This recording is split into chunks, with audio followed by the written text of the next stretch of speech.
Hello friends, welcome back to my YouTube channel. तो आइए अब हम नावल का पार्ट नंबर 14 स्टार्ट करते हैं। आरफा मगन से सीढ़ियां उतरती हुई नीचे जा रही थी। अभी उसने ऊपर वाली भाभी के साथ पूरे 2 घंटे लगाकर अपने पसंदीदा ड्रामे की पिछली किस्तें भी दोबारा देख डाली थी। ड्रामे का टाइटल ट्रैक गुनगुनाती वो जैसे ही अपने आंगन तक पहुंची थी, उसकी नजर सामने बरामदे में पड़े हुए तहत पर लेटी माही पर पड़े। वो तहत पर दोनों पाँव नीचे लटकाए हुए लेटे थे। ओ, ये माही बीबी भी ना कैसे यूं ही बेआराम लेटी हैं। अंदर जाकर पलंग पर लेट जाती। उसने जहरीला बड़बड़ाते हुए कहा। उसके पास पहुंचे जहां पर माही आंखें बंद किए सो रही थी। उसके हाथ के पास ही आरफा का मोबाइल पड़ा हुआ था। माही के चेहरे पर इस वक्त सख्त तकलीफ के आसार थे। आरफा ने ध्यान से उसका चेहरा देखा, जहां बजाय नील पड़े होने के बाद भी उसके चांद चेहरे की खूबसूरती अपनी जगह पर कायम थी। मगर माही बीबी के चेहरे पर यह कैसा दर्द बड़ा तासर था। आरफा ने सोचते हुए माही को धीरे से आवाज दी, माही बीबी चले अंदर चलकर लेट जाए, यहाँ ऐसे क्यों बेआराम लेटी हैं। आरफा ने आहिस्ता से उसका हाथ को हिलाया, मगर जवाब न दार। माही बीबी उठ जाए ना, क्या हुआ है। आरफा ने आपकी बार कदरे जरा से जोर से उसे हिलाया, मगर वो वैसे ही बेहिस हरकत पर रही थी। आरफा को पता था उसकी नींद काफी गहरी होती है, इसलिए इस बार उसने झंझोकर उलाया।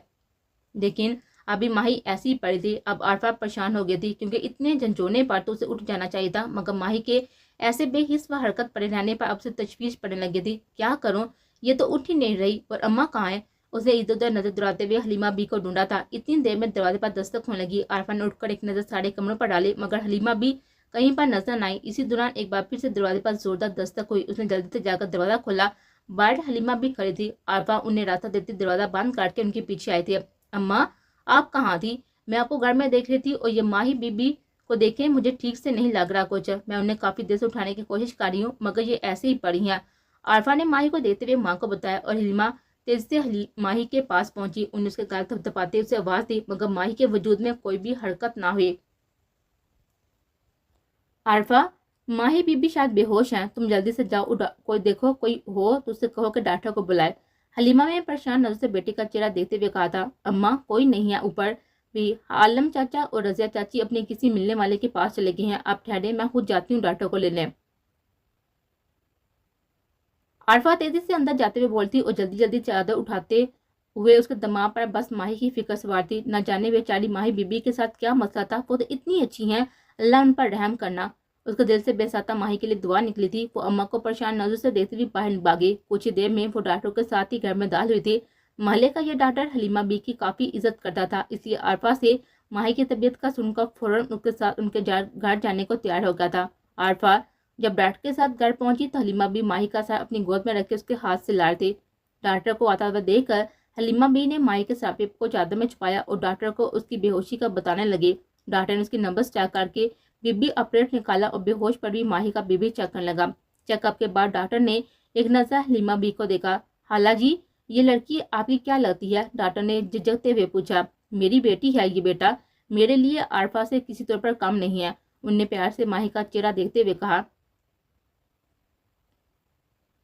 हालांकि यह कुछ देर में होश में आ जाएंगी। बीबी लो होने की वजह से बेहोश हुई हैं। अभी तो मैं उनको दवाई दे रहा हूँ, उन्हें होश आते ही ये दवाई दे दें, मगर आप उनको किसी लेडी डॉक्टर को दिखाएं। ये काफी कमजोर है और अब भी काफी बीबी लो है। उनकी खुराक का आप लोग ध्यान रखें। बाकी घबराने की कोई बात नहीं है, बल्कि काफी खुश आइंद खबर है। डॉक्टर ने उनके दबे लफ्ज में बताया। उसकी बात का मफहूम समझते हलीमा बी ने चौंका माही को देखा और बेसाता एक प्यार बड़ी मुस्कुराहट उनके चेहरे पर नमूदार हुई। आप सच कह रही हो बेटा, अल्लाह मुबारक करे, शुक्र है मेरे मौला। उन्होंने दवाई अंदाज में हाथ उठाकर तशक बड़ी नजर से ऊपर देखा और डॉक्टर से बोली, आपका बहुत शुक्रिया बेटा, आपको जहमत दी। हलीमा बेगम ममनूनियत से बोली थी, अरे जहमत कैसी हाला, ये तो एक डॉक्टर होने के नाते मेरा फर्ज है। बस आप दवाओं में याद रखा करें, और बाकी मेरे लायक कोई भी खिदमत हो तो जरूर याद करें। डॉक्टर ने पुरहलूस मुस्कुराहट से हलीमा बी के आगे सर झुकाते हुए कहा था, और एक चोर नजर पास खड़ी हुई आरफा पर डाली, जो परेशान सी माही का चेहरा देख रही थी। अम्मा ने डॉक्टर के सर पर हाथ रखकर उसे दुआओं से नवाजा। डॉक्टर और हलीमा बी की बातों के दौरान भी आरफा ने एक नजर उठाकर डॉक्टर वकार की तरफ नहीं देखा था, बल्कि उसने तो उनसे किसी बात का भी कोई भी ध्यान ना दिया था। उसे तो बस माही की फिक्र थी, जो अभी तक बेहोश पड़ी थी। डॉक्टर वकार ने अपना मेडिकल बॉक्स उठाया और बाहर जाने लगा, मगर जाने से पहले एक भरपूर नजर आरफा पर डाला नहीं भूला था, जो अब माही को खींचकर तहत पर ठीक से लटा रहे थे। ज़ुहैब मुराद साहले मुराद के 40वें के बाद महरूसा को भी अपने साथ हैम्पटन ले आए थे और यहाँ से कुछ दिनों बाद उनकी पाकिस्तान की फ्लैट थी। महरूसा माँ को खोने के बाद अपने बाप से भी जुदा होने जा रही थी। उनके हैम्पटन के लिए निकलने के वक्त ज़ैद मुराद अपने सारे आंसू दिल में उतारते बज़ाहिर स्पार्ट अंदाज में सबसे मिले। महरूसा को देखा उनका दिल कुड़लाया था। उनकी मासूम बच्ची जैसे साले ने हमेशा अपने पैरों में समेट कर रखा था, आज उनसे दूर जा रही थी, न जाने कब तक के लिए। उन्हें पलके झपक कर अपने आंसू अंदर ही कहीं उतार लिए थे और आखिरी बार मिरोसा का माथा चूमकर उसे अपने गले से लगाया। फिर बारी बारी सनम, सफीन और सनान को प्यार करते हुए वो ज़हेब और हाला से मिलने लगे। इस दौरान आयशा कहीं नजर आई थी, शायद वो पहली बार खड़ी गाड़ी में जाकर बैठ गए थे। ज़ैद मुराद की मुतलाशी नजरें उसे आखिरी बार देखना चाहती थी, मगर वो उनसे पहले से ज्यादा खफा थी या शायद डरी हुई थी। बहरहाल वो सब लोग ब्रिटिश कोलंबिया के अलशफा हाउस को हमेशा के लिए छोड़कर चले गए थे पाकिस्तान के लिए। जिस दिन उन्हें निकलना था ना, उस दिन ज़ैद मुराद ने कॉल करके सबसे बात की थी, सिवाय आयशा के। ये बात आयशा के दिल को नए सिरे से दुखाने का सबब बनी थी। माँ के बाद अपने डैड से भी दूर होकर मेहरोसा बहुत ही उदास हो गई थी और हर थोड़ी देर बाद रोने लगती, मगर सफीन, सनम और आयशा का सहारा पाकर वो बहल जाती थी। आयशा का तसल्ली बलवा दिलासा उसके साथ था। उसकी आपी बहुत ही ब्रेव थी, जिसकी इतनी तकलीफें झेली, मगर वो मेरोसा की तरह हर बात पर रोई नहीं थी। अपनी आपी के महरूमी में गुजरे हुए 8 साल के किस्से जब वो आयशा की जुबानी उनसे सुनती तो उसे अपना हर गम भूल जाता था। इसलिए ज़ैद मुराद उसे आखिरी बार फोन पर बात करते हुए मेरोसा उदास होती मगर रोई ना थे। उसे भी आपी जैसा ब्रेव बनना था। अब तो उसे इस बात की भी खुशी थी कि वो पाकिस्तान जा रही है, जहाँ उसकी मम्मा उसका इंतजार कर रहे होंगे। सफीन, सनम और सनान भी अपने स्कूल और फ्रेंड्स को छोड़कर जाते हुए काफी उदास थे, मगर मम्मा पापा ने उन्हें समझाया था कि वो लोग अब अपने मुल्क और अपने लोगों के बीच जा रहे हैं, जहां सब बहन भाइयों को मुसलमानों का असल कल्चर और लाइफस्टाइल देखना है, उसे अपनाकर एक अच्छा और कामिल मुसलमान बनना है। आयशा पाकिस्तान वापस नहीं जाना चाहती थी। कहीं ना कहीं उसके दिल में डर था कि वहां जाकर एक बार फिर से कहीं उसके ननियाल ना बेच दिया जाए, जहां उससे गैर इंसानी सलूक और रवादार रखा जाता था। मगर मामा पापा ने उसे यकीन दिलाया कि वो अपनी बेटी को कभी उसके मामू ममानियों की शक्ल तक नहीं देखने देंगे। उनके पास जाना तो दूर की बात है, बल्कि उसके ननियाल वाले उसे कभी मिल तो नहीं पाएंगे। उनकी शहजादी अपने दादा जान के घर पर रहेगी, जो उसका राज महल होगा, जहाँ पर वो मलकों की तरह जिंदगी गुजारेगी। अपनी बहनों के साथ बिला रोक टोक खेलेगी, कूदेगी, स्कूल जाएगी, पढ़ेगी, लिखेगी और माशरे में एक काबिल फर्द बनेगी। और आयशा ने अपने इतने प्यार करने वाले मम्मा पापा की बातों पर आंखें बंद कर यकीन कर लिया था। यूं वो सब लोग एक गैर मुआयना मुद्दत के लिए पाकिस्तान रवाना हो गए थे। यार आदि, हमारी ये बूथियां कब ठीक होंगी? आज सुबह आईने में शक्ल देखकर खुद की ही चीख निकल गई। वो तो अपने कंग फू पांडे की वजह से सुबह मैं उसके साथ गार्डन तक चला गया था, मगर ऐसी शक्ल के साथ मैं अपनी शेरनी को दीदार का शर्फ देकर डराना नहीं चाहता। तो बता ना, क्या मेडिसिन दी है उस सफेद सूखे डॉक्टर ने, जो अब तक सूजन खत्म नहीं हो रही? फाहिम, जो कि लिविंग रूम में सोफे पर आड़ा तिरछा पड़ा हुआ था, उसने बगौर अपना चेहरा मोबाइल कैमरे में हर जावे से देखते हुए कहा, तुझे मेडिसिन सिर्फ घंटा हुआ है और अब से सूजन उतर जाएगी। सब्र रख मेरी जान, सुबह तक तो क्लियर हो जाएगा। सोफे के पास नीचे फ्लोर कुशन में पड़े हुए आदि ने क्रैमल पॉपकॉर्न खाते हुए लापरवाही से कहा था। हालिब, जो आदि के सामने पड़े हुए दूसरे कुशन पर उल्टा लेटा हुआ था, कब से आदि के पैरों की उंगलियां खींच रहा था। उसने आदि की आखिरी उंगली कुछ ज्यादा ही जोर से खींची थी, जिस पर आदि ने गुस्से से पॉपकॉर्न उसकी आंख पर खींच कर मार डाले। कमीने, उंगली उखाड़ेगा क्या? पहले ही इतनी बुरी हालत हो रही है कि किसी को मुंह दिखाने के काबिल नहीं रहे, अब क्या चाहता है तू? भीख मांगू? हाथ तलवार पढ़ाकर लाचार भी हो जाएं? आदि ने बनाते हुए अपने पैर खींचकर सर पर काट लिए थे। वैसे बुरा आइडिया नहीं है यार, क्यों ना हेलमेट में भीख मांगने का काम शुरू कर दिया जाए, अच्छा कलेक्शन हो जाएगा। नहीं, रकीब, जो अभी भी खाली किचन से सबके लिए काफी बनाकर लाया था, उसने शरारत इन तीनों को देते हुए कहा, तौबा तौबा अस्तगफुरुल्लाह। यार, जब इंसान की शक्ल अच्छी ना हो ना, तो वो बात ही अच्छी कर लेता है। तेरी सूरत ओखी है ना, तो उसका मतलब ये नहीं है कि तुम बातें भी ऐसे ही करे। अपने लिए कहे तू सच में आता भी है। लुक एट मी, मेरा ये किलिंग हेयर स्टाइल, ये चार्मिंग फेस, ये आइडियल हाइट, ये अमेजिंग बोल्ड, ये कार्डियस आईज, ये melodious voice, I mean give me a break for God sake. तुझ पर भीख मांगती सजेगी भी, मगर मेरी बात अलग है यार। मुझे तो रोड पर अकेला देकर लड़कियां टुकड़ों में बांधकर अपने घरों में ले जाएंगे। फाहिम कुछ देर जज्बाती हो गया था। तभी वो तीनों आंखें सुकड़े मुंह खोले उसे देखते हुए उसकी लन तरानियां सुन रहे थे। लगता है दवाई का असर कुछ ज्यादा ही हो गया तुझ पर, जो खुद में इतनी सारी एडिशनल क्वालिटीज दिखाई देने लगी है। रकीम हवा में हाथ लहराकर मौका बनाते हुए बोला था, नहीं नहीं यार, प्लीज नहीं, अभी पिछली चोटों से जान नहीं छूटी। अब मस्जिद मार कुटाई के सेशंस बंद करने पड़ेंगे, कम से कम तब तक जब तक मिस्टर मुराद से मीटिंग ना हो जाए। प्लीज सब अपने हाथों को तब तक के लिए रस्सियों से बांध कर रखो, वरना ये सूरतें लेकर जाओगे ना तो वो हमें मौसम की बजाय मशकूक समझकर बाहर निकाल देंगे अपने घर से। और फिर सोचो इन हसीनों पर क्या इंप्रेशन पड़ेगा हमारा। हाली वाली ने तो लाइव टेलीकास्ट देखा भी है, मगर बाकी तीनों के सामने तो शराफत बरकरार रहने दो, अपने हाथों को कंट्रोल कर लो कमीनों। मेरा मतलब है भाइयों, फहीम की बात में दम था और रकीम ने पल्ले पाट चुके थे, इसलिए उसने भी इस बात में सह हिलाते हुए शराफत से हाथ नीचे कर लिया था। हालिब और आदि भी इस बार डैशिंग कमीने से मुतफिक थे। तभी हालिब ने शर्ती अंदाज में सबसे पहले अपना हाथ आगे बढ़ाया। तीनों ने बेसाता एक दूसरे को देखा। उसके फैले हुए हाथ पर बाडी में अपनी हाथ रख कर यक सुबाना को बोले डन। उसी वक्त बाहर गेट पर बेल बजने की आवाज सुनकर रकीम बाहर दरवाजे की तरफ गया था। इस वक्त कौन आ गया? उसने बड़बड़ाते हुए लाख खोलकर गेट वाकिया और साकत आ गया, क्योंकि सामने फहीम की शेरनी चेहरे पर स्पाट तासात लिए खड़े थे। अस्सलाम वालेकुम, यकीनन आप मुझे पहचान चुके होंगे। अभी 2 दिन नहीं हुए जब हम लोग मिले थे, तो क्या मैं अंदर आ सकती हूँ? उसे साकत खड़े हुए रकीम को देते हुए तंजिया मुस्कुराहट से कहा था, और रकीम यक लहत होश में आया था और गड़बड़ाते हुए बोला, वालेकुम सलाम। हाँ हाँ जी जी जी, आए आप। आपको मैंने पहचान लिया, मिस आयशा मुराद। आए प्लीज, अंदर आए। रकीम ने एक साइबर होते हुए उसे अंदर बुलाया। वो सहज सहज कदमों से चार तरफ देती हुई आगे बढ़ने लगी थी। इस तरफ आ जाएं प्लीज। रकीम से लिए अंदर लिविंग रूम में चला आया था, जहाँ पर फहीम सोफे पर नीम दराज एक हाथ में कॉफी का मग थामे सिप ले रहा था। उसके दूसरे हाथ में उसका आई पैड था, जबकि हालिब और आदि नीचे बैठे अपने स्मार्टफोन पर कुछ सर्च कर रहे थे। अस्सलाम वालेकुम जेंटलमैन, कैसी हैं आप लोग? आशा की आवाज सुनकर फहीम ने झटके से सर उठाकर ऊपर देखा और आशा को खड़ा देखकर और आशा को सामने खड़ा था मजबूत हो गया था। हालिब और आदि भी तेज से अपनी जगह से उठ खड़े हुए थे और उन्होंने मध्यम आवाज में उसके सलाम का जवाब दिया था, जबकि फहीम अब तक आंखें फाड़े और मुंह खोले उसको देखे जा रहा था।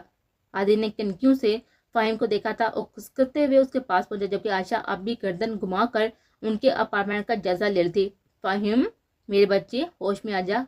मुझे पता है तुझे शेरनी को घर में देखकर सकता हो गया, मगर इतनी दीवानगी भी अच्छी नहीं है कि बाद में जूते पड़ने लगे। जल्दी से खड़ा हो और अपनी ये होनक सूरत नॉर्मल कर। देख आशा अब तुझे ही देख रही है। आदि ने बाजार मुस्कुराकर आशा को देखते हुए फहीम के कान में सरगोशी की थी, मगर वो ऐसे ही आशा को पागलों की तरह तक के जा रहा था। आशा भी अब फहीम के खुले मुंह और साकत आंखों को देखा हैरान हो गए थे, जो टिकटिकी बांधे उसे देखे जा रहा था। उसने पास खड़े रकीम से फहीम की तरफ इशारा करते हुए उसकी इस पागलों जैसी हालत के बारे में इस्तफसार किया था, मगर फहीम उसे जवाब दिए बिना शर्मिंदा सा फहीम की कमीनगी मुलाहज कर रहा था। कैसा मेंटली रिटायर्ड मरीजों की तरह घूरा है साला, हर जगह शर्मिंदा खवाने की कसम खाई हुई है इस डैशिंग कमीने ने। मिस्टर फहीम को क्या हुआ है? ये ऐसे क्यों रिएक्ट कर रहे हैं? आशा ने हालिब से पूछा। हेलो, क्या हुआ? आपकी तबीयत तो ठीक है ना मिस्टर फहीम? आशा ने फहीम के सामने चुटकी बजाकर दिखे जितूनी से उसे घूरते हुए कहा था, और फहीम ने उसे किसी ट्रांस की कैफियत में उसका चुटकी बजाता हुआ हाथ थाम कर खुद को यकीन दिलाया कि आया सामने उसकी शेरनी ही खड़ी है या वो खुली आंखों से कोई हवाब देख रहा है। आशा ने चौंक अपने हाथ को देखा और जोरदार धक्का देकर फहीम को पीछे धकेला। उसके दूसरे हाथ में थामे हुए कॉफी के मग से काफी सारी कॉफी उसके कपड़ों और मुंह पर गिर गए थे। वो तो शुक्र है कि मग में मौजूद काफी ठंडी हो गई थी, वरना फहीम का खूबसूरत चेहरा अब तक जल चुका था। डिस्कस्टिंग, क्या हुआ है इन्हें? इस बार उसने सामने खड़े हुए हालिब से गुस्से से पूछा था, जो कि शर्मबार निगाहों से फहीम को देख रहा था। ओछा, डंगर, चिट्टा, सान, उल्लू का पट्टा और भी खतरनाक किस्म की गालियां इस वक्त हालिब के मुंह पर फड़फड़ा कर रह गई थी। फहीम की हरकतों पर आदि और रकीम भी बेपनाह हिफत का शिकार हो रहे थे, जो अब मसरूर सा आंखें बंद करके मुस्कुराता हुआ सोफे पर लुटनियां लगाने लगा था। उनकी तबीयत सचमुच खराब लगती है मुझे, आशा ने तासुस से नफी में साह हिलाते हुए उसकी मशकूक हरकतों को देखते हुए कहा था। हालांकि बर्दाश्त की हद भी खत्म हो चुकी थी, तभी उसने ना चाहते हुए भी आशा के सामने फहीम को होश में लाने के लिए उसके पास पड़े हुए पानी की बोतल खोलकर फहीम के सर पर उल्टे थे। पानी पड़ते फहीम के हवास ठिकाने आ गए थे। अचानक हुई बरसात से हड़बड़ा कर खड़ा हुआ था। इधर उधर देखते हुए उसने सामने देखा और अपने मुकाबले खड़ी आयशा को देखकर जल्दी से अपने कपड़ों को झाड़ता हुआ मुस्कुराकर बोला, ओ मिस आयशा, कैसी हैं आप? उसने आयशा के बाद बारी बार तीनों के होनहार मुखड़ों पर नजर डाली और घबराते हुए अपने आप का असर नो जायजा लिया। उसकी शर्ट सामने की तरफ से काफी और पानी से शरबोर थी, जबकि सर के बालों से भी पानी की बूंदें टपक रही थी। हालिब ने पानी की पूरी बोतल के सर पर अंडेल दी थी, तभी वो पानी से शरबोर हो गया था। फिर सामने सीने पर हाथ बांधे बेजार सी खड़ी आयशा को देखा एक्सक्यूज करता हुआ झपक से अपने बेडरूम की तरफ भागा था। उसके जाते ही आदि को एहसास हुआ कि आयशा जब से आई है खड़ी हुई है। उसने जल्दी से आगे बढ़कर अदाबे मेजबानी निभाई। मिस आयशा, आप कब से खड़ी हैं? प्लीज बैठे ना और बताएं क्या लेंगी आप, चाय, कॉफी या ठंडा? वैसे मौसम बहुत ही सर्द है, इसलिए ठंडा तो इसलिए ठंडा तो अवॉइड करना चाहिए। आदि एक अच्छे मेजबान की तरह आयशा को हैंडल कर रहा था। जी नहीं शुक्रिया, मैं यहाँ पर हाथोदारियाँ करवाने नहीं आई, बस मिस्टर हालिफ हसन शाह से कुछ बातें क्लियर करने आई थी। आयशा ने हालिफ को देखते हुए कहा, जो कि ठट्ठा कर आयशा को देख लेगा। मिस्टर शाह, आप लोगों ने हमारी बहन की मदद कर जो एहसान हमारे ऊपर किया है ना, उसकी कीमत हम किसी तौर पर अदा नहीं कर सकते। आपके लिए शायद ये छोटी सी बात हो, मगर हमारे लिए बहुत ही बड़ी बात है। हम लोग एक दूसरे के लिए क्या है ये हम लफ्ज़ों में नहीं बता सकते। किसी एक को चोट लगती है तो उसकी तकलीफ हम सबको महसूस करती है, और किसी एक की खुशी हम सब की मुश्तरका होती है। तभी उस दिन जब हमें मेरोसा ने सब बताया तो हम लोग समेत हमारे मम्मा पापा को भी आप लोगों ने बिन दामनों के खरीद लिया था। मेरे पापा ना सिर्फ ज़ाहिरी तौर पर बल्कि दिल से भी बहुत ही अमीर है। उन्होंने हमारी तरबियत भी खुले दिल से की है, हमें बेटियां नहीं बेटों की तरह परवान चढ़ाया। हमें कभी उनसे कोई बात करने से भी झिझकना नहीं पड़ा। आपको मैं ये सब इसलिए बता रही हूँ कि आपके दिल से यह गलत फहमी दूर कर सकूँ कि यहाँ मेरी बहन आपको इज्जत देते हुए अपने घर इन्वाइट करने आई थी तो उसके पीछे कोई बुरी नीयत, बुरा इरादा या उसका कोई भी ज़ाती मुफाद नहीं था। वो वाकई यहाँ पर पापा के कहने से आई थी, आपको एक मौसम के तौर पर एक हैर हवा की तरह अपने माँ बाप से मिलवाने। लेकिन आपने क्या किया? आपने घर मेहमान की ना सिर्फ बेइज्जती करके निकाला बल्कि नहायत ही बदतमीजी से कह दिया कि उसे अपने घर के आना नहीं चाहिए था। क्यों? क्या आपके यहाँ मेहमानों के साथ यही रवैया रखा जाता है, या आप पाकिस्तान में सारे इलाके इकदार का यहाँ पर मकड़ी ममालिक की तरह आत्मा हो चुका है? बोलिए मिस्टर शाह, खामोश क्यों है आप? आपको नहीं आना तो आप ना आते, माजरत कायदे से भी हो सकती थी, मगर किसी को बेइज्जत करके घर से निकाल देना माजरत करने का ये कौन सा तरीका है? मेरी बहन नहायत ही जज्बाती है, आपकी इस इंसल्ट का उसने कुछ ज्यादा ही असर लिया था, इसलिए कल से वो काफी अपसेट है, बहुत ही रो रही है। उसके आंसू मुझसे देखे नहीं जा रहे। हालिफ ने बेसाता आशा को देखा था, उसकी सफीर उसकी वजह से तकलीफ में थी। हालिफ के दिल को किसी ने मुट्ठी में लेकर मसर डाला था, मगर वो हमारी प्रॉब्लम है। मैं सिर्फ आपको एक मशवरा देना चाहती हूँ कि गलती से भी आपका किसी पर एहसान करने का मूड हो तो प्लीज़ उस पर एहसान करके उसे इंसल्ट ना कीजिएगा। इस दुनिया में हर इंसान का मज़ाज दूसरे से मुख्तलिफ होता है। कोई हमें हमारे जैसा मिलता है, कोई मुख्तलिफ तो कोई हमसे ज़्यादा ऊपर तो कोई बहुत ही नीचे, मगर उसका ये मतलब नहीं है कि हम कम तर को गिरा हुआ और खुद से ऊपर खड़े हुए को खुदा समझने लगे। बैलेंस रखना चाहिए, वरना आप इस दुनिया में सर्वाइव नहीं कर सकते। अपनी डेट इनकी मस्जिद बनाकर अकेले तो रहा नहीं जा सकता, सबको फेस करना पड़ता है। इंसान, हालात, रवैये, उसके साथ ही निज़ाम ज़िंदगी चलता है। मगर है सॉरी फॉर एवरीथिंग, मैं अपनी बहन की तरफ से मदद करती हूँ। उसने आप लोगों के मजाज के खिलाफ कोई बात की हो, कोई अमल किया हो जो आपको पसंद ना आया हो, उसके लिए माफ़ी चाहती हूँ। बाकी आपके रवैये से बात साफ जाहिर है कि आपको हम लोगों से कोई भी किस्म का भी रब्ता रखना पसंद नहीं है, इसलिए सॉरी फॉर द डिस्टर्बनेस। आइंदा से हम लोगों की तरफ से कोई भी परेशानी नहीं होगी। कभी सरे राह भी मुलाकात हो तो अंजाम बढ़कर गुजर जाएंगे। चलती हूँ, उम्मीद है आपने मेरी बातों का बुरा नहीं माना होगा। अपनी तवील बात खत्म करके वो वापस जाने के लिए पलटी थी, जबकि वो चारों पास साकर से खरीद को सुन रहे थे।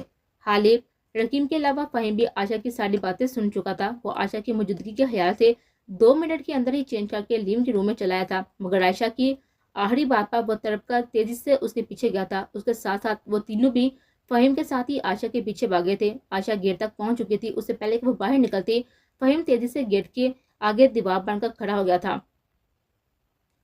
मिस आयशा, प्लीज़ रुकें, हमें और शर्मिंदा मत कीजिए। हम पहले ही बहुत ही शर्मिंदा है। हम मानते हैं हालिफ से बहुत ही बड़ी गलती हुई है और वो इस वक्त अपनी हरकत पर शर्मिंदा है। खुदारा आप हमें मार डालें, मगर ऐसा मत कहें। कौन काफिर आपसे ताल्लुक नहीं रखना चाहता? आप लोग हमारे लिए मोहतरम हैं। इतनी अच्छी साफ दिल की खड़ी लड़की हैं आप। हमें खुशी है कि हम किसी भी ताल्लुक से ही सही आपसे शनासाई रखते हैं। और रही मिस सफ़ीन की बात, उन्होंने कोई भी गलती नहीं की जो आप उनकी तरफ से माफ़ी मांग रही हैं। वो तो बहुत ही हल्लू से हमें डिनर के लिए इनवाइट करने आई थी। मगर अच्छा, बहुत ही गौर से फ़हीम की बातें सुन रही थी। उसकी रुकते ही बोले, जिस वक्त वो यहाँ पर आई हम सब इस वक्त फाइटिंग खेल रहे थे और काफ़ी सहज दहश चुके थे। उन्होंने हमारी वो हालतें देख ली थी, इसलिए हालिफ ने बुखलाहट में उनसे वो सारी बकवास काट दी। फ़हीम ने सर झुकाते शर्मिंदगी से चूर लहजे में हालिफ को डिफेंड किया था। आशा उसकी झुकी हुई गर्दन देखकर खामोश हो गए थे। ये सफ़ीन बिना कहा बिता के इन्फॉर्म करके इनवाइट करने जाना, मगर उसकी वजह से बेचारे को इतना कुछ सुना दिया मैंने। उसने खुद को दिल में डपटा था। मिस आयशा, दरअसल सारी गलती मेरी है। मैं नेचर वाइज काफ़ी रूड हूँ और शुरू से अलग थलग रहने की आदत की वजह से मुझे जल्दी लोगों से इंटरेक्शन करने नहीं आता। लड़कियों से डील करने का तो सलीका ही नहीं है। इस मामले में मैं बिल्कुल ज़ीरो हूँ। میں اپنی مما اور بہن کے سوا اس صنف کے دوسرے کسی رشتے کو بھی نہیں جانتا۔ مس سفین بہت ہی اچھی اور انوسینٹ ہے۔ وہ جب ملی قسمت سے حالات ایسے بنے کہ ان کے ساتھ نارملی بیہیوی کر ہی نہیں سکا۔ پھر بھی میں ہاتھ جوڑ کر آپ سے معافی مانگتا ہوں، پلیز مجھے معاف کر دے۔ خاص طور پر مس سفین سے میں معذرت خواہ ہوں، ان کا بہت ہی زیادہ دل دکھایا ہے میں نے، مگر پہلے آپ مجھے معاف کر دیں پلیز۔ حالب نے واقعی ان کے سامنے ہاتھ جوڑ دیے تھے، جبکہ وہ تینوں حیرت سے اپنے اس مغرور شہزادے کو حیرت سے دیکھنے لگے تھے، جس نے زندگی میں شاید کبھی زاویار شاہ سے بھی معافی نہیں مانگے تھے جو اس کے باپ تھے، مگر آج ایک انجان لڑکی کے سامنے ہاتھ جوڑے کھڑا تھا۔ ہائے، یہ محبت انسان سے کیا کیا کرواتی ہے۔ ارے نہیں، یہ کیا کر رہی ہیں آپ، پلیز اس طرح مت کریں، یوں معافی مانگ کر مجھے شرمندہ مت کریں۔ عائشہ نے اسے ہاتھ جوڑتے ہوئے دیکھ کر بے تحاشا اشارے سے ہاتھ نیچے کرنے کو کہا تھا۔ نہیں مس عائشہ، آپ پہلے کہیں کہ آپ نے میری معذرت قبول کری، تب بھی میں ہاتھ نیچے کروں گا، ورنہ نہیں۔ عائشہ نے بے بسی سے ان تینوں کو دیکھا تھا جو کہ حالب کی حالت سے مزے لے رہے تھے۔ اس نے حالب کا شرمندہ سا انداز بھی بغور دیکھا تھا اور بولی، جی میں نے آپ کو معاف کیا، آپ پلیز اپنے ہاتھ نیچے کر لیں۔ اس کے کہتے ہی حالب نے اپنے ہاتھ کھول کر مسکراتے اس کو دیکھا تھا اور بولا، ہم لوگ مسٹر مراد سے ملنا چاہتے ہیں مس عائشہ، آپ پلیز بتائیں کہ ڈنر کے لیے کس دن وہ اویلیبل ہوں گے۔ حالب نے دھیرے سے مسکراتے ہوئے پوچھا تھا اور عائشہ نے معافی مانگ کر وہ پرسکون ہو گیا تھا۔